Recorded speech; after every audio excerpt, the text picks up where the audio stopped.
रात के तकरीबन 9 बजे के आसपास का वक्त होता है और एक ऑटो रिक्शा वाला जिसका नाम गोपाल होता है, उम्र 18 साल के आसपास की होती है। वह अपनी ऑटो रिक्शा को लेकर अपने घर की तरफ लौट रहा होता है। तभी उसके सामने एक पुलिस वाली आकर खड़ी हो जाती है जिसका नाम नंदिनी होता है, जो कि नजदीकी पुलिस स्टेशन के अंदर एक कांस्टेबल के पद पर आश्रित होती है। नंदिनी ने काफी शराब पी रखी थी जिसके कारण उसको काफी नशा भी हो चुका होता है। नंदिनी उस ऑटो अ, रिक्शा को रुकवाती है और कहने लगती है कि मुझे मेरे घर तक छोड़ दो। तभी गोपाल उस पुलिस वाले को कहने लगता है कि चलो मैं घर की तरफ जा रहा हूँ और फिर आपको घर ड्रॉप कर दूंगा। और इस तरह से वो पुलिस वाली नंदिनी उस ऑटो रिक्शा में बैठ जाती है। जैसे ही नंदिनी ऑटो रिक्शा में बैठती है तो उसकी नजर उस लड़के गोपाल पर पड़ जाती है, उसकी बॉडी पर पड़ जाती है। लड़का हैंडसम था, नौजवान था। और इसके बाद 15 मिनट का वक्त गुजरने के बाद नंदिनी का घर भी आ जाता है। नंदिनी गोपाल ऑटो रिक्शा वाले को कहने लगती है कि घर में आ जाओ और चाय पीकर चले जाना। गोपाल मान जाता है और फिर नंदिनी उस ऑटो रिक्शा वाले को लेकर अपने घर में आ जाती है। नंदिनी चाय बनाती है। चाय पीने के बाद गोपाल जैसे ही चलने लगता है तो इसके बाद नंदिनी उसका हाथ पकड़ लेती है। उसको कहने लगती है कि अगर आज की रात तुमने मेरे साथ नहीं गुजारी तो मैं यहीं पर चिल्लाना शुरू कर दूंगी, शोर मचाना शुरू कर दूंगी, और जिसमें मैं पुलिस वाली भी हूँ। गोपाल डर जाता है, घबरा जाता है। गोपाल उसकी सारी बातें मान जाता है। इसके बाद वो पुलिस वाली गोपाल ऑटो रिक्शा ड्राइवर को लेकर अपने बेडरूम में चली जाती है। इसके बाद गोपाल और नंदिनी के बीच में पूरी रात क्या होता है, बहुत ही हैरत अंगेज घटना है। नमस्कार दोस्तों, मैं कुलदीप राणा। आज की हमारी घटना की शुरुआत होती है महाराष्ट्र के पुणे शहर से। पुणे शहर के अंदर ही एक केरटू नामक पुलिस स्टेशन आता है और इसी पुलिस स्टेशन के अंतर्गत काम करने वाली एक महिला पुलिस कांस्टेबल जिसका नाम नंदिनी देवी होता है। नंदिनी देवी देखने में काफी खूबसूरत महिला होती है। उम्र लगभग 36 से 37 साल के आसपास की होती है। इसका पति आलोकनाथ, जो कि पेशे से एक बिजनेसमैन होता है, और बिजनेस के चलते आलोकनाथ लगभग बाहर ही रहा करता था। वह घर पर बहुत कम आया जाया करता था, जिसके कारण पुलिस वाली नंदिनी देवी अकेलापन महसूस करने लगती है। लेकिन अपने पुलिस स्टेशन के अंदर वो कामकाज करते हुए अपने आप को व्यस्त रखना शुरू कर देती है।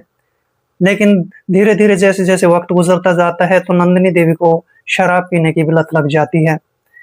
वह ड्यूटी के दौरान भी कई बार थोड़ी बहुत शराब पी लिया करती थी, और जो इसके सीनियर कर्मचारी होते हैं वो इसको कई बार डांटते भी थे, फटकारते भी थे, और इसको कह भी दिया करते थे कि अगर तुम्हारा यही रवैया रहा तो एक दिन पुलिस डिपार्टमेंट से तुमको निकाल दिया जाएगा। लेकिन इस पुलिस कर्मचारी की जो आदतें होती हैं उनमें सुधार नहीं होता है।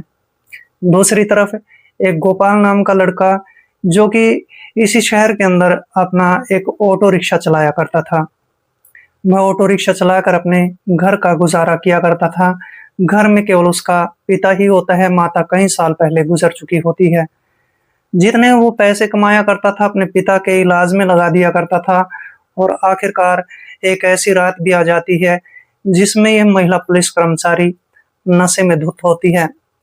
रात के 9 बजे के आसपास यह एक सड़क पर खड़ी हो रही होती है और अपने घर जाने के लिए किसी ऑटो रिक्शा की तलाश कर रही होती है। तभी गोपाल वहां पर अपनी ऑटो रिक्शा लेकर पहुंच जाता है। वो भी दरअसल अपने घर की तरफ जा रहा होता है। जैसे ये पुलिस वाली उसको अ, हाथ देकर रोक लेती है तो गोपाल अपनी ऑटो रिक्शा को रोक लेता है। और पुलिस वाली नंदिनी जैसे ही इस गोपाल को देखती है तो गोपाल का जो बॉडी होती है, गोपाल का जो शरीर होता है, हष्ट पुष्ट लड़का होता है। उसको देखने के बाद गोपाल पर इसकी नीयत डोल जाती है, और इसके बाद पुलिस वाली इस गोपाल को कहने लगती है कि मुझे अपने घर जाना है। गोपाल कहने लगता है कि मैडम मैं भी अपने घर की तरफ जा रहा हूँ, जाते जाते तुम्हें भी छोड़ दूंगा।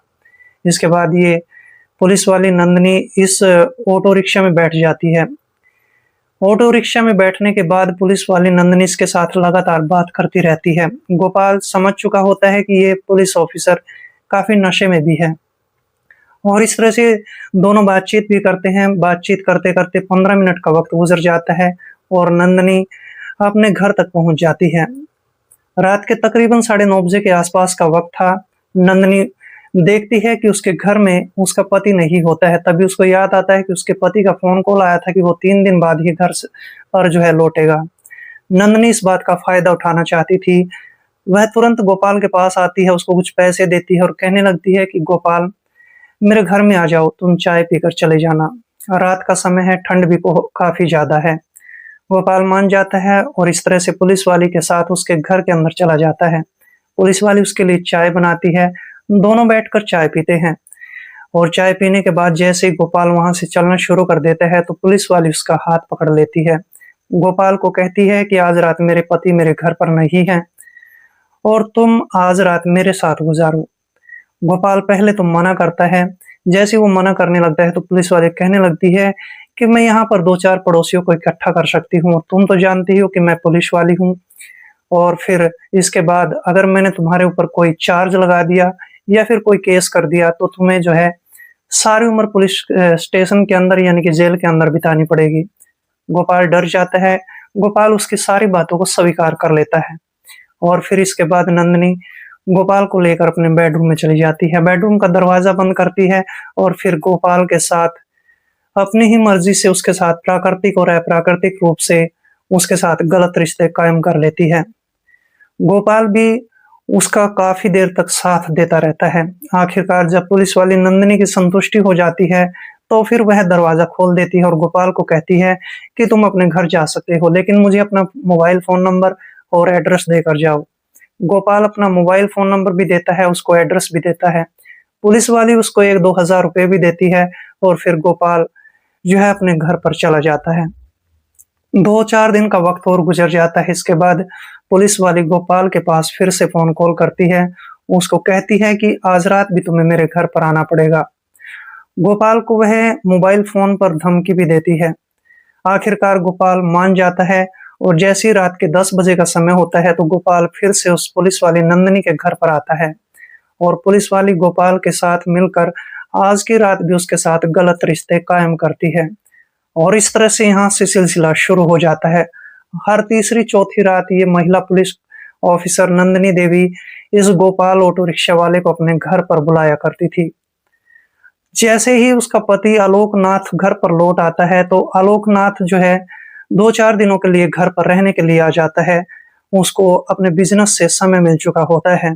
अब पुलिस वाली सोचने लगती है कि मेरा पति तो मेरे घर पर ही रहने लगा है। अब तो कुछ न कुछ और इलाज करना पड़ेगा और इस तरह से पुलिस वाली नंदिनी देवी गोपाल के पास फ़ोन कॉल करती है। उसको कहने लगती है कि आज रात मैं जैसे ही पुलिस स्टेशन से बाहर निकलूँगी, तो उसके बाद हम फिर एक होटल में जाएँगे। गोपाल फिर भी मान जाता है और इस तरह से जैसे ही रात के 9:30 बजे के आसपास का वक़्त होता है, तो गोपाल पुलिस स्टेशन के सामने अपनी ऑटो रिक्शा लेकर पहुँच जाता है।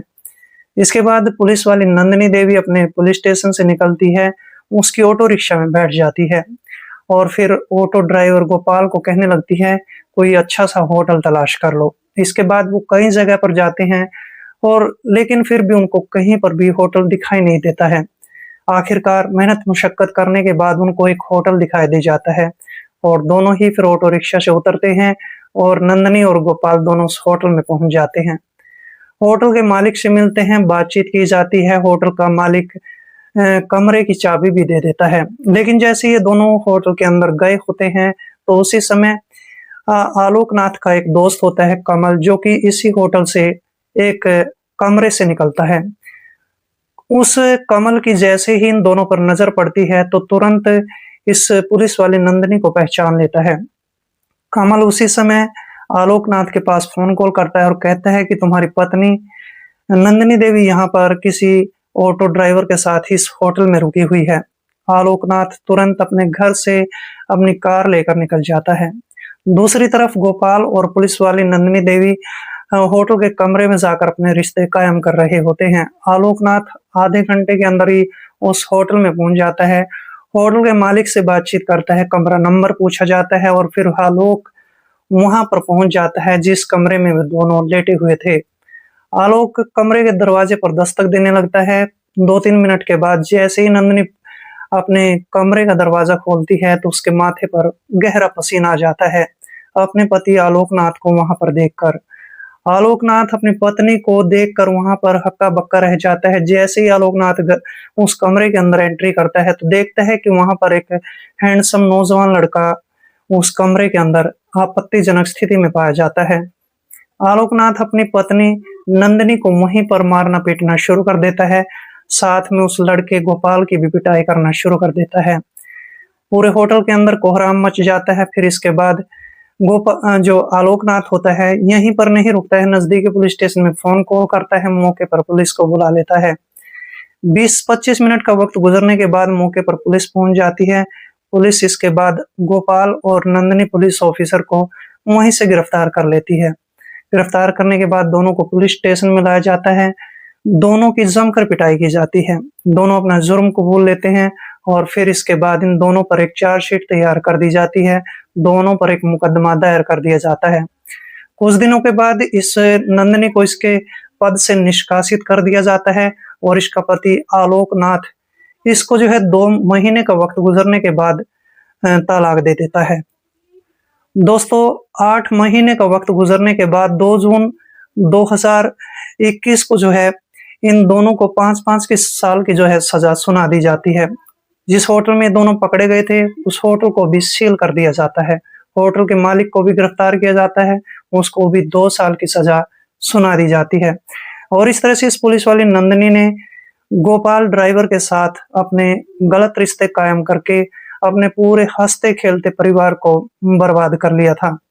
दोस्तों इस घटना को सुनाने का मेरा उद्देश्य किसी का दिल दुखाना नहीं था, बल्कि आपको सजग करना था, आपको सतर्क करना था।